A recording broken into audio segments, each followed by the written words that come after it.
السلام عليكم ورحمة الله وبركاته. daawadayaal kula wacan wanaagsan meelbad ku sugatiin kuna soo dhawaada barnaamijka wararka caalamka ee warbixinada dunida oo maalin walba aad ka daawataan shabakada wararka ee warqaad tube. maanta daawadayaal waa maalinimo isniina taariikhdan ay ku beegantahay 15 bisha 10 Oktoobar 2018. barnaamijka daawadayaal qodobada aad ku daawan doontaan waxaa kamid noqon doona wararkii ugu dambeeyay ee baaritaankii iyo halka uu ku dambeeyo wariyaha la weysayahay ee Jamaal Khashoggi.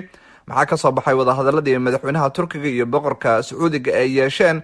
Sacuudiga oo hanjabaadii ugu xooganeed u dirtay wadamada reer galbeedka xilli Faransiiska, Jarmalka iyo sidoo kale wadanka Ingiriiska ay dhinacooda degniin xoogan u direen boqortooyada Sacuudiga. sidoo kale Sacuudigu waxay sheegeen in ay la saaxiibi doonaan Iran haddii Mareykanka uu cunaqabatayn ku soo rogo wadankaasi. qodobadii ugu dambeeyay iyo wararka arrimaha la xiriira ayaan daawadayaal barnaamijkeedii ugu soo gudbin doonaa haddii ay bahay noo saamaxo. dowladda wadanka China farniintii ugu adkayd ayay u dirtay Mareykanka. waxaan kaloo daawadayaal barnaamijkan idigu soo gudbin doonaa waa maxay qorshaha dowladda wadanka Mareykanka Iran. madaxweyne Rouhani waxa uu sheegay in dowladda Islaamiga ee Iran ka jirta Mareykanka uu doonayo inuu bedelo. dalka Jarmalkana doorasho ka dhacday arbaax weyn ayaa ku dhacay xisbiga markaas walaalaha la ama xisbiga xulafada la haweeneyda hogaamisa wadanka Angela Merkel. wararkii ugu dambeeyay arrimaha la xiriira ayaan daawadayaal barnaamijkeedii ugu soo gudbin doonaa. dowladtuski wadajirka ahaa ee militariga Mareykanka iyo Turkiga iyo madaxweyne Donald Trump oo sheegay in uu shaqada ka ciirin doono xogayaha dhinaca difaaca ee wadankaas ayaan daawadayaal barnaamijkeedii ugu soo gudbin doonaa. qodobadaas iyo kuwa kale ee ku soo dhawaada mar kale iyo barnaamijka wararka caalamka iyo warbixinadii. waa hagaag daawadayaal aynu ku bilaabano barnaamijka. tan iyo 2 bishan Oktoobar waxaa socda baaritaanka la xiriira halka uu ku dambeeyay wariyaha caanka ee Jamaal Khashoggi. ilaa iyo imikana waxaa la heli laayahay oo markaas la soo saari laayahay xogta ninkan, inkastoo booliiska iyo saraakiisha sirdoonka wadamada caalamka ay aaminsan yihiin in wariyahan lagu dhex dilay gudaha qunsuliyadda Sacuudiga ee magaalada Istanbul.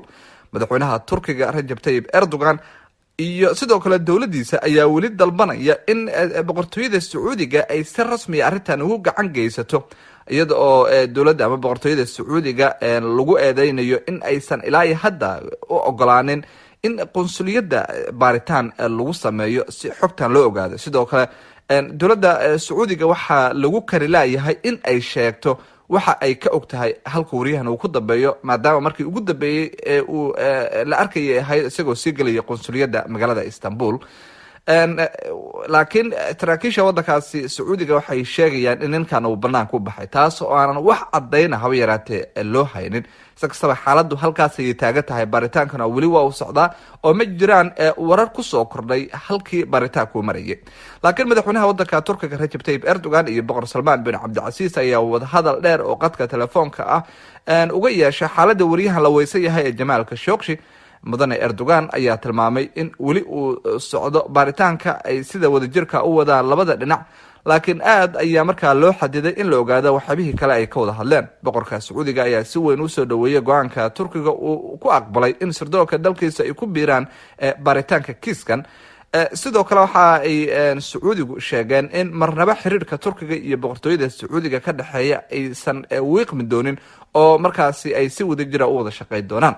madaxweynaha wadanka Mareykanka Donald Trump ayaa shalay waxa uu sheegay in dalkiisa uu qaadi doono tallaabo walba oo lagu ciqaabayo Sacuudiga kadib arrintan haddii ay ku cadaato inay wariyaha dileen. ayuu sheegay in xataa ay heshiiska hubka ay kula jiraan wadankaasi ay gabi ahaanba ka bixi doonaan.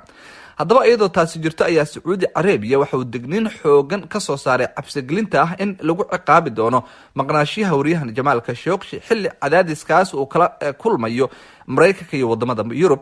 boqortooyadu waxay cadaynaysaa in ay guud ahaanba diidan tahay cabsigelin walba oo la doonayo in ayaga lagu weeqo, haddii ay ahaan lahayd cabsigelin ah in lagu haddii ay ahaan lahayd cabsigelin ah in laga cunaqabateeyo dhanka dhaqaalaha lana saaro cadaadis siyaasadeed ama lagu soo celceliyo eedeymaha been abuurka. sida wakaalada wararka ee Sacuudiga ee SBA la yiraahdo ayaa ka soo xigatay boqortooyada wadanka. sargaalkan hadlay ayaa waxa uu isagoo hadalkiisa sii wata uu ku hanjabay in haddii dalkooda tallaabo laga qaado ay dhinacooda bixin doonaan jawaabtaas ka weyn.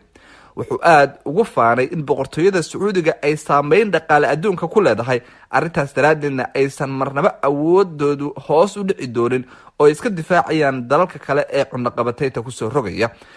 arrinta kale ee lama filaanka ee sacuudiga kasoo baxday waxaa ka mid ah in ay u mahad celiyeen dalalka qaarkood qaabka ilaa iyo haatan uga wardhoorayaan kiiska baaritaanka socda. safaaradda sacuudiga ee magaalada Washington waxa ay boggeeda Twitterka kusoo qortay fariin ay ugu mahad celinayso qaar ka mid ah wadamada oo marka uu ka mid yahay wadankaasi Mareykanka. dhinaca kale sacuudiga ayaa waxa uu ku hanjabay in haddii adduunka cadaadiskan uu ku hayo boqortooyadooda ay sii socoto inay iyaga qaadi doonaan mas-uuliyadda, oo ay waxay weliba sheegeen in ay saaxiib ka dhigan doonaan dowladda wadankaasi Iran, oo markaasi ah dowlad si weyn uga soo horjeeda dowladda wadankaasi Mareykanka. warbixintan waxaa lagu qoray wargeyska waa wargeys kamid ah wargeysyada ugu afka dheer wadanka sacuudiga oo Al Arabiya News Network la yiraahdo, waxaana maqaalkaas ku qoray nin la yiraahdo General Manager Turki Al Daqil, waxaana uu sheegay in cunaqabatayn walba oo sacuudiga lagu soo rogo reer galbeedka ay mas-uul ka yihiin ay keeni karto in wadanka tallaabo u qaado. tallaabooyinka uu qaadayo waxaa ka mid ah in uu saaxiib ka dhigto wadankaasi Iran. waxaa haddii sidoo kale tallaabo kale laga qaado ay keeni kartaa in guud ahaanba ay joojiyaan ganacsiga shidaalka ee wadanka kula jiraan. waxyaabaha kale uu ninkan maqaalkiisa ku qoray waxaa ka mid ah in sacuudiga tallaabooyin kale uu qaadi doono marka ay ka mid noqon doonto in uu isku dhiibi doono oo heshiiska military ee wadanka Mareykanka kula jira u wareeji doono dhinaca wadankaasi Ruushka, oo cadaawad iyo xiisad ay kala dhexeyso dhinaca wadanka Mareykanka. guud ahaanba hanjabaadahaas ka soo baxaya boqortooyada sacuudiga waa kuwo ku socda wadamada reer galbeedka, xilli dhinaca kale Britain, France iyo Germany ay sheegeen in si dhow la socdaan kiiskan. wadamadan oo bayaan isku mid ah soo saaray ayaa waxay sheegeen in kiiska baaritaanka uu weli socdo, haddiise ay sacuudiga dileen ninka ay sheegayaan in ay la xisaabtami doonaan. bayaanka ay sida wadajirka usoo saareen wasiirada arrimaha dibadda ee Britain ninka la yirahdo Jeremy Hunt, kan Faransiiska Jean Le Drian iyo kan Jarmalka Heiko Maas ayaana lagu sheegin waxay noqon doonto ciqaabtan, laakiin waxay tilmaameen inay tallaabo adag ka qaadi doonaan. dhinaca kale xisbiga ugu weyn mucaaradka ee Britain ee Labour Party la yiraahdo ayaa dhinaca kale waxa uu sheegay in ay joojin doonaan hubka wadankooda uu ka iibiyo wadankaasi sacuudiga haddii arinta wariye Jamal Khashoggi ay run noqoto. wadanka Masar ayaa war ka soo saaray arrintan, waxaana ay la safteen sacuudiga, waxaana ay sheegeen inay taageerayaan dadaal walba oo sacuudiga markaasi uu arintan kusoo gabagabay doono. sidoo kale dalalka kale ee Imaaraadka, Bahrain, Jordan, Falastiin iyo kuwo kale ayaa dhinacooda sheegay in arinta kiiska wariye Khashoggi ay si weyn markaa u saameysay sacuudiga, isla mar ahaantana ay garab taagan yihiin dowladda sacuudiga.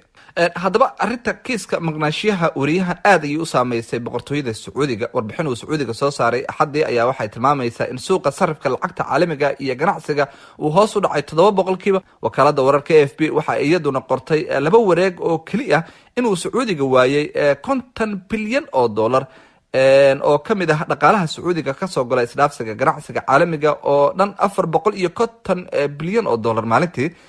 Saalax Shama oo wakaalada wararka ee Reuters u warramay waxa uu sheegay in arrinta Khashoggi sida ay u soo baxday inuusan saamiga ganacsiga sacuudiga uu hoos u dhacay. sidoo kale shirkado iyo dad fara badan ayaa isaga baxay inay ka qayb galaan shirka la filayo in sacuudiga lagu qabto magaaladiisa Riyadh oo looga hadlayo maalgelinta ama suuq ganacsi in laga furo ilaa 3 magaalo oo wadanka sacuudiga ka. haddaba wararka ku soo kordhay iyo warbixinada arrimaha la xiriira daawadayaal maalin ka dambaysa waan idin la socodsiin doonaa hadduu eebahay noo saamaxo. arrintan xiisada ay abuuraysa ugu badanna waa tan diblomaasiyadeed ee lagu hayo boqortooyada sacuudiga. hagaag daawadayaal, dowladda wadanka China ayaa fariin adag u dirtay Mareykanka kadib markii ay xukuumadda Washington ay maraakiibteeda dagaalka geysay badda koonfurta China, sidoo kalena ay hub badan ka iibisay Taiwan oo ay China u aqoonsan tahay dhul iyaga ay leeyihiin. safiirka China ee Mareykanka ayaa sheegay in tallaabada madaxweyne Trump ay tahay mid aan loo baahnayn. ma jiro markab Shiinuhu leeyahay oo lagu arkayo xeebta California ama gacanka Mexico, waayo waxay aad ugu dhow yihiin jasiiradaha China, waxa ay ku dhow yihiin xeebta China. haddaba waa kee dalka weerarka ah yaase isdifaacaya? arrintan waa ay caddahay. Ambassador Sui Tainakai ayaa sidaa u sheegay TV-ga Fox News ee wadankaas Mareykanka ayaa dhowaan markab dagaal oo nooca wax burburiyaha u diray badda koonfurta China, laakiin shiinaha ayaa ka jawaabay oo marka dagaal uu leeyahay ayaa soo ciirsaday, taasoo xiisada xoogan ee labada wadan sii xoojisay. dhinaca kale arinta Taiwan aad ayay markaasi u tahay mid xamaasad u leh, maadaama dhawaan Mareykanka uu sheegay in hubkii ugu badnaa uu ka ibi doono jasiiradaas China oo dhul ahaan sheegato. deegaanada ayaana arintan sheegtay inay tallaabo ka qaadi doonto. labada wadan waxaa ka dhexeeya dagaal ganacsi. Trump ayaana war wanaagsan ka helin toddobaadkan dagaalkaas kadib markii uu ganacsigu Shiinuhu kordhay bilooyinkii lasoo dhaafay sida ku cad warbixinada la helayo. hagaag daawadayaal, madaxweynaha waddanka Iran Xasan Rouhani ayaa sheegay in Mareykanka uu doonayo in la bedelo magaca iyo sidoo kale dowladda islaamiga ee Iran. hadafka ugu weyn waa in la bedelaa dowladda islaamiga. Rouhani ayaa sidaa u sheegay wakaalada wararka ee dalkaasi IRNA la yiraahdo.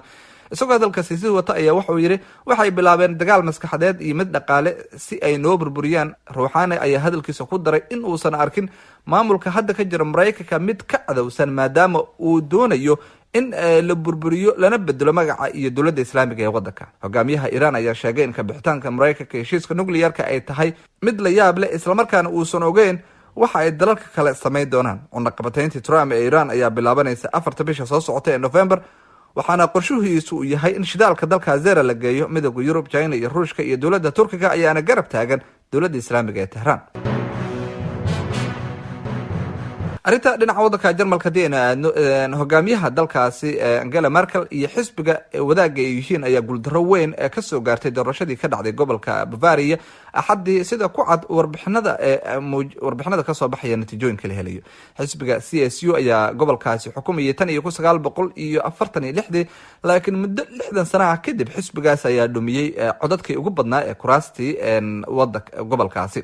natiijada ayaa muujinaysa in xisbiga bahwadaaga la ah xisbiga hogaamiye dowladda waddankaas inay lumi doonaan kuraastii ugu badnayd oo 60 kursi ayay ku lahaayeen, laakiin hadda waxayba heleen 37% codadka la tiriyay, taas oo ka dhigan in kuraas aad u yar ay soo heli doonaan. xisbiga la yiraahdo Social Democrats Party ayaa ku guuldarro weyn ayagana ay ka soo gaartay doorashada.